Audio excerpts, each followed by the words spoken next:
Welcome to Romance Therapy Book Club. This is a space where romance stories meet real-life reflection.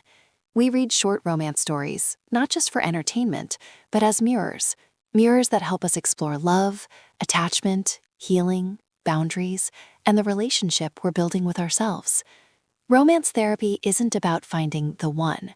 It's about understanding why we love the way we do, and learning how to love ourselves more intentionally. Whether you're partnered, single, healing, or just curious, you belong here.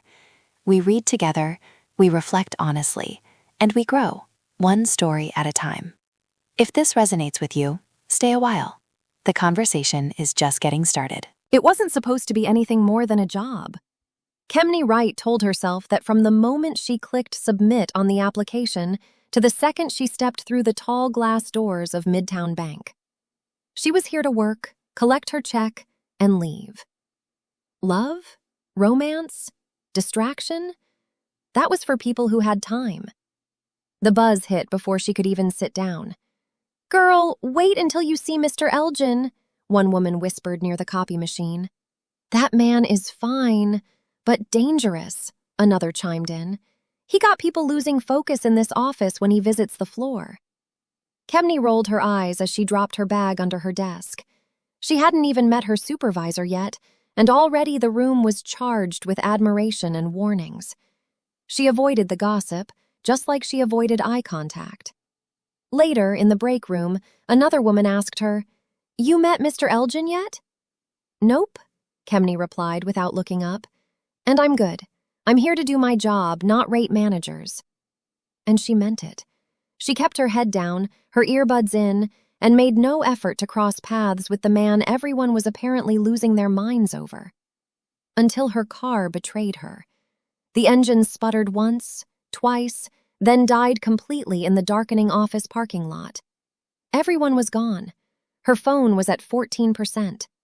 She scrolled through contacts and ride apps, nothing that would come to her rescue in a timely manner. Then she heard a car horn and saw someone sitting in a vehicle parked in front of hers. He motioned for her to roll down her window. She stared at him.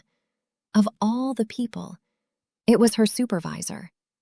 15 minutes later, she was in the passenger seat of his car, watching the city pass in silence. "Rough day?" he asked, glancing at her briefly. She shrugged. "Not any more than usual. I just don't like depending on people." Elgin nodded. You're not. You're sharing the road. I was already headed that way. She looked out the window, hiding a small, surprised smile. He wasn't what she expected.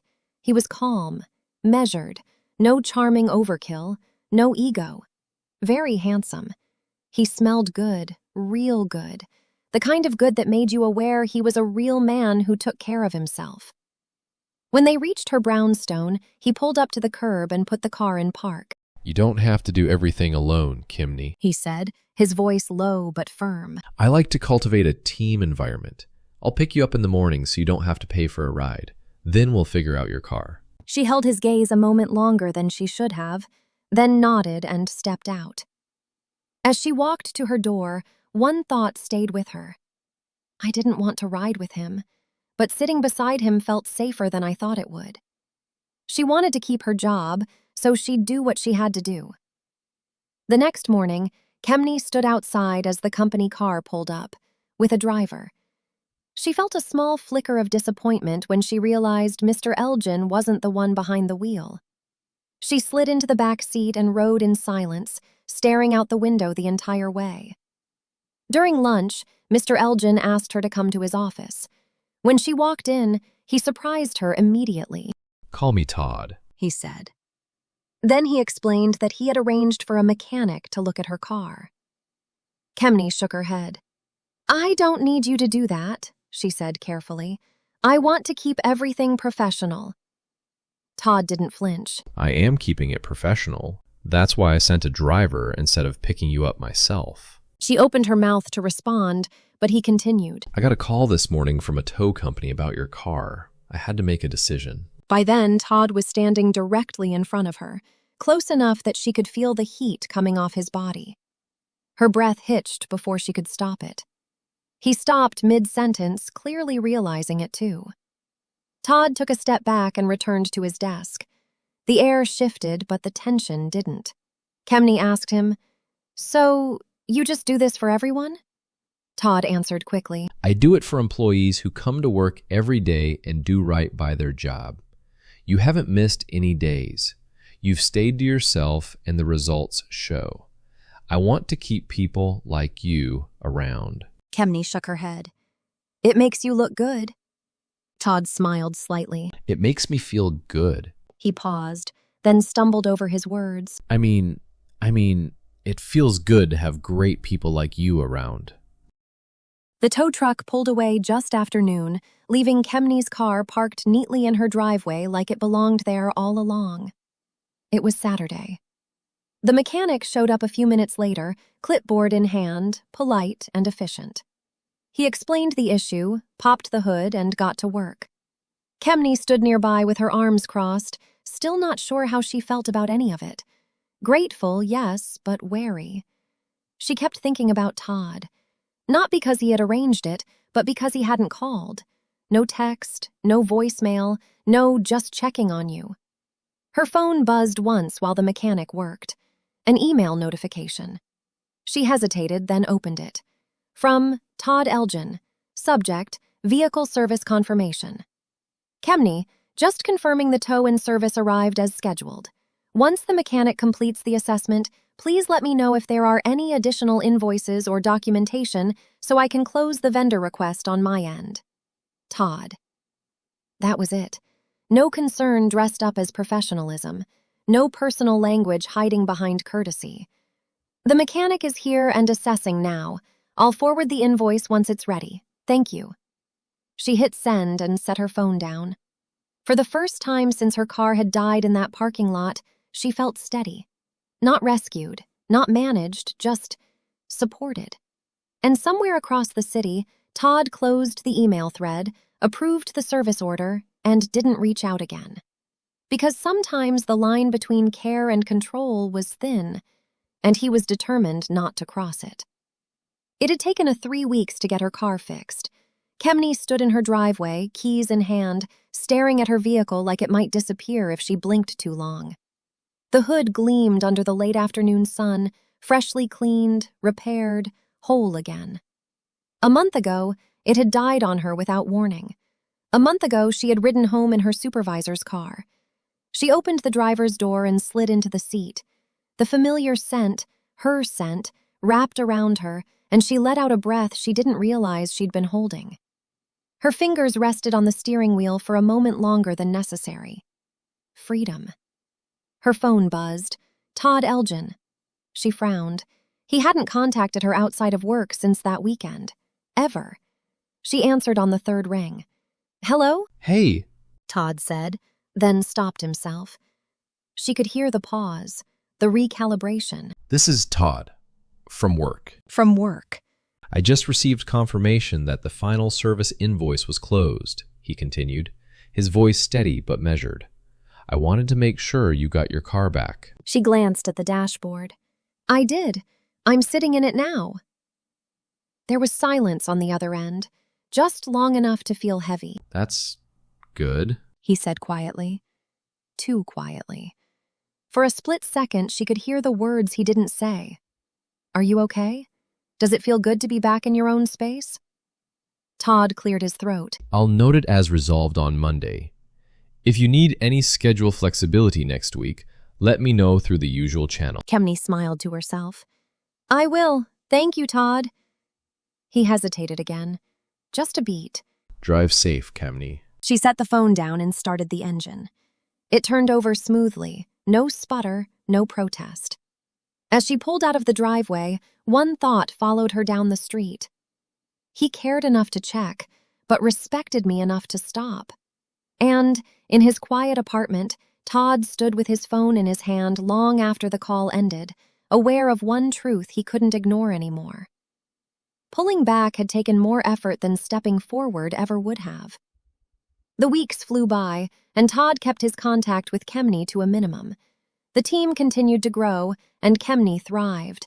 Her performance spoke for itself, steady, consistent, undeniable. She didn't ask for attention, didn't demand recognition, she simply did the work. Late in the fall, she was called into HR for her 6-month assessment. She walked out stunned. They offered her a new position as a floor lead at the Northside branch, closer to her home.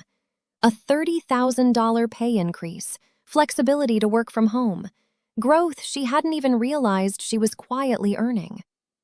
Chemny sat in her car afterward, hands resting on the steering wheel, trying to catch her breath. She couldn't believe her luck. But she knew better. This wasn't luck. She had worked for this. Still, as excited as she was, a heaviness settled in her chest. Leaving Todd's team meant starting over. New dynamics, new expectations, new people. And that scared her more than she wanted to admit. When she pulled into her driveway later that evening, a familiar car was parked nearby. Her senses responded. She stepped out of her car just as Todd came into view, walking toward her with a bouquet of flowers in one hand and a bottle of champagne in the other. Chemny blinked. "You greet all your employees like this?" Todd smiled, relaxed, handsome, unapologetic. No. He handed her the flowers. Congratulations on your promotion. She took them, studying his face, then met his eyes with a knowing smile. "Did you have something to do with it?" Todd hesitated. He scratched the back of his head and glanced around, as if searching for the right words or an exit. I need to tell you something. When I first met you in the car that night, I was attracted to you. He paused, watching her reaction. You were different from anyone I'd ever met, especially someone who knew I held a powerful position. Most people don't realize I only work there to monitor certain operations. My family owns 50% of the bank. Chemny's breath caught, but she stayed silent. Every time I saw you, I wanted to get closer. I wanted to understand you. I wanted to take care of you, protect you.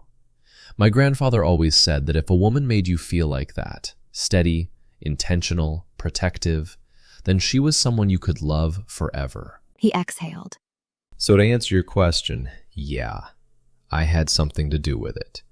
Not because you didn't earn it, you did, but because selfishly, I wanted the chance to know you beyond reports and meetings. I wanted to do it the right way, respectfully, so none of those gossiping women could ever say you were helped instead of chosen. Before he could say another word, Chemny closed the distance between them. She grabbed him and kissed him, brief, certain, real. Then she stepped back just as quickly.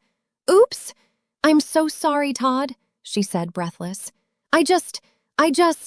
Her voice wavered. "I've never heard anyone talk to me like that. I've never had anyone care enough to rearrange their life as worth it." She wiped at the corner of her eye, steadying herself. "And that scared me, but it also meant everything." The air between them shifted, not rushed, not reckless, just honest. Todd laughed softly and shook his head. Well, I am not mad. Chemny smiled again, then tilted her head slightly. "So you waited 6 months for a chance to date me?" The question landed. Todd realized exactly what she was asking, and what he'd already admitted. He didn't dodge it. Yes, He said simply. And standing here right now, it feels like time stood still, like it's the same day I realized I was starting to have feelings for you. Chemny reached down and picked up the flowers and the bottle of champagne. She turned toward the house, then paused and looked back over her shoulder, her smile slow and intentional. "Well then," she said, "let's not waste the next moments." She gestured lightly toward the door. "I'll go get freshened up, and you can take me out to celebrate." Todd watched her walk inside, still holding the flowers he'd brought her, fully aware that the waiting, the restraint, the careful distance had led them exactly where they were supposed to be. And this time, neither of them was running from it. Thank you for listening and for being part of this growing community. Every story, every reflection, and every voice matters here. I'm truly glad you chose to spend this time with us. If you're interested in learning more about how you can host your own romance therapy group, please send an inquiry through www.graceguidance.com, where we produce media, events, and books, and offer services designed to support healing, inspire love, and help you live your life on purpose.